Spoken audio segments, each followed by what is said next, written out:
Just quickly going through the seated hamstring curl and even a couple of little modifications we can make to the movement just to make it a little bit more effective for what we're setting out to do.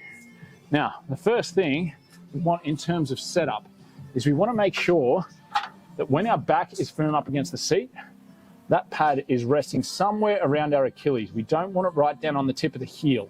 Otherwise, it's very easy for us to kick. It's very easy for it to slip off. We want to be able to control, and we want to not be able to use the ankle to contribute to this. Because it is a hamstring curl, it's not a calf curl.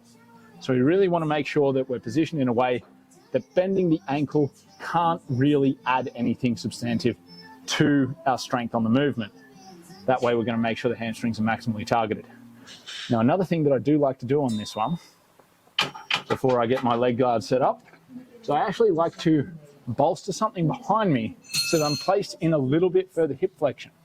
What that does is increases the stretch on my hamstrings at the end range by a lot.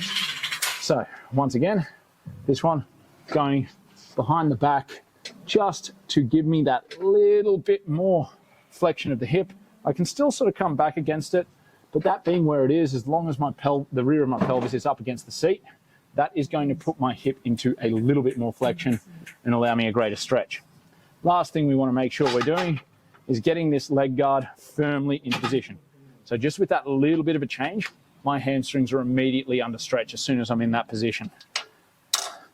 So pulling that down, we want it to be locked in. We don't want there to be room to move so that I can kick up against it. So I need to even possibly be another notch further down to the point that it's borderline uncomfortable. We want to be locked in to the point it's pressing the thighs down against the seat. And then from there, allow it to come all the way up, pause, and then curling through, full range. Let it come to that stretch, pause, and then curling through. We don't want to allow kicking and momentum.